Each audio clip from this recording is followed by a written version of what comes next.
नहीं, मैं यही पूछना चाहता हूं। मैं जूही सिंह हमारे साथ हैं, समाजवादी पार्टी दूसरी सबसे बड़ी विपक्षी पार्टी है सदन में।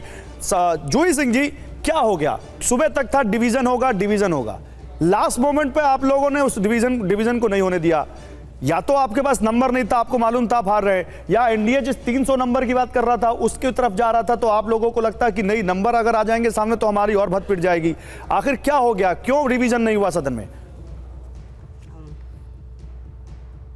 गौरव जी, मुझे लगता है ये तस्वीर है एक स्वस्थ सकारात्मक लोकतांत्रिक संसद की। मुद्दा ये था कि जब आपातकाल की बात हो रही है तो समाजवादी पार्टी ने आपातकाल का विरोध किया था। समाजवादी पार्टी के कई नेता जेल भी गए थे, आदरणीय नेताजी भी जेल गए थे, राजेंद्र चौधरी जी जेल गए थे। साथ ही हमने लोकतंत्र सेनानियों के लिए एक व्यवस्था शुरू की थी, पेंशन उनको भत्ता दिया था। तो मुझे लगता है कि भारतीय जनता पार्टी आज अगर निंदा प्रस्ताव लाई है, और आपातकाल जैसी स्थिति कोई नहीं चाहता कि दोबारा भारतवर्ष में हो, जैसा कि अक्सर होता रहता है। तब तो मैम ये सवाल आपसे पूछा जाना चाहिए, मैं बीच में टोकता नहीं आपको, मैं बिल्कुल नहीं टोकना चाह रहा था। तब तो ये सवाल आपसे पूछा जाना चाहिए कि जब स्पीकर ने कहा कि कांग्रेस की सरकार में लोकतंत्र का गला घोटा गया, तो क्या गलत कहा उन्होंने? इसमें तानाशाही कौन सी बात है? तानाशाही की कौन सी बात है मैम? गौरव जी, उन्होंने कहा, हमने सुन लिया, और आपातकाल का हमने तब भी विरोध किया था जब आज फर्जी मुकदमे पिछले 10 साल से हमारे कार्यकर्ताओं पे लिखे जा रहे हैं, फेसबुक पे लिखने पर जेल भेजा जा रहा है। आप संविधान की अभी बात करते हैं, और कहा जा रहा था, इनके खुद के सांसद कह रहे थे, लल्लू सिंह, अयोध्या आप हारे हैं ना, कह रहे थे कि हम संविधान को बदलेंगे। ये हमने नहीं कहा, ये नैरेटिव नहीं सेट किया, ये भारतीय जनता पार्टी के सांसदों ने पब्लिक फोरम में जगह जगह कहा है। और सोशलिस्ट सेक्युलर होना कब से गुनाह हो गया? कॉन्स्टिट्यूशनल अमेंडमेंट से अगर ये बातें कॉन्स्टिट्यूशन में लाई गई तो भाई इस पे तो गर्व होना चाहिए। हम तो पूछ रहे हैं कि जो 30 लाख सरकारी पद खाली पड़े हैं उनको भर दीजिए, क्योंकि आरक्षण आप इसी तरह खत्म कर रहे हैं, न नियुक्तियां होंगी, आप पेपर लीक करवाते रहेंगे, और इसमें सरकार की मंशा है। आप ले लीजिए उत्तर प्रदेश, 2017 से कोई सरकारी नियुक्ति पूरी नहीं हुई है।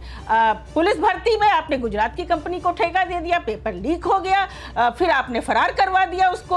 साथ ही 69,000 शिक्षकों पे हम बहुत डिबेट कर चुके हैं, 6,800 लोगों के अभी भी। मैं आपसे ये पूछ रहा हूँ, ये सारी बातें सदन में आगे चलेंगी, ये सारी बातें आगे सदन में होंगी, ये सारी बातें आप चुन के आए, इतनी सारी संख्या में आप लोग उठाएंगे। सवाल यह है कि सदन में आज अचानक वहां पर जब आपातकाल की बात हुई तो वहां पर विपक्ष बढ़ गया, इंडिया ब्लॉक बढ़ गया। संविधान पर हमले की बात जो वहां पर कही गई उसमें इंडिया में अलग अलग राय है, लेकिन कांग्रेस क्या कह रही है? अजय आलोक, सुना आपने? अजय उपाध्याय कह रहे हैं कि मोदी शैली एक बार फिर दिखी है, मोदी के इशारे पर, पीएम मोदी के इशारे पर स्पीकर काम करते पहले ही दिन दिखे।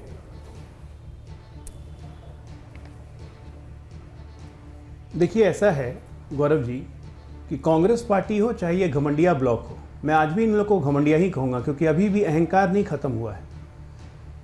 आप सोचिए जरा, बस सोचिए, इस देश की जनता सोचे जो भी सुन रही है इस डिबेट को, कि इमरजेंसी एक ऐसा विषय है जिसकी सब निंदा करते हैं।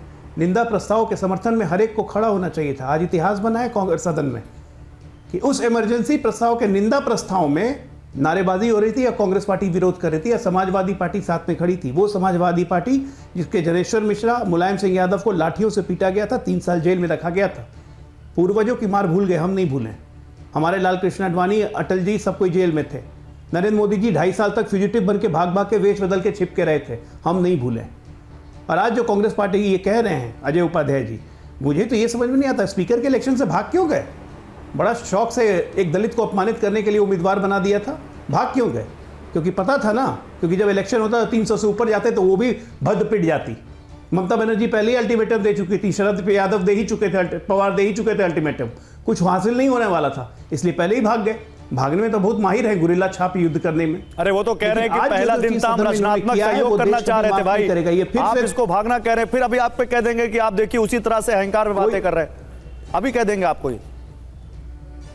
अहंकार में नहीं बात कर रहे हैं। अगर रचनात्मक सहयोग करना था तो परसों से अपील हो रही थी, बात हो रही थी, खड़गे जी से बात हो रही थी, कभी बोल रहे थे फोन नहीं, बात नहीं कर रहे हैं, फोन रिसीव नहीं कर रहे हैं, हम अपना उम्मीदवार देंगे, जाके के सुरेश का नामांकन करवा दिया। ये रचनात्मक सहयोग है? क्या बात कर रहे हैं? आपकी कथनी करनी में जमीन आसमान का फर्क है साहब। इमरजेंसी के विरोध में एक प्रस्ताव लाया जाता है, निंदा प्रस्ताव, उसके निंदा करने की जगह उसके खिलाफ आप नारे लगाते हैं। नहीं, इसका मेरे मतलब पास भी आपके मन में पास अभी भी भी वो 5 जो वजह है शासक वाली स्पीकर भावना के है। चुनाव में आपने विपक्ष कहा का कि डिवीजन डेट क्यों नहीं याद माना? रखनी अगर चाहिए, 26 तैयार जून। होगा वो रिपोर्ट तैयार होगी तो मुझे प्लीज बताइएगा पीसीआर। लेकिन अजय आलोक आप अपनी बात पूरी कीजिए, फिर मैं अजय उपाध्याय आ रहा हूं। मैं कह रहा हूं जिस तरह से ये कह रहे हैं कि 25 जून 26 जून भूलते क्यों नहीं है, अतीत में क्यों जाते हैं, तो ठीक है, तो फिर हमें 15 अगस्त भी भूल जाना चाहिए, 26 जनवरी भी भूल जाना चाहिए ना, क्यों याद रखें? ये सब प्रतीक चिन्ह हैं जो हमारे लोकतांत्रिक व्यवस्था को इंगित करता है। 1975 में इस आजाद देश को फिर से गुलाम बनाने की कोशिश की गई थी, बनाया गया था 2 साल तक, जब आपके फंडामेंटल राइट्स छीन लिए गए थे। आज जो बोलते हैं अघोषित आपातकाल, ये कह रहे थे अघोषित आपातकाल में भाई साहब टीवी पे बैठ के रेडियो पे बैठ के इतना ज्ञान आप नहीं दे सकते थे, एक मिनट, ओके, बारिश लिख बढ़ाने नहीं एक मिनट। सकते थे, जवाब लिखना पहले मना अजय था, उपाध्याय, पहले अजय गाना उपाध्याय। नहीं गा सकते थे आप।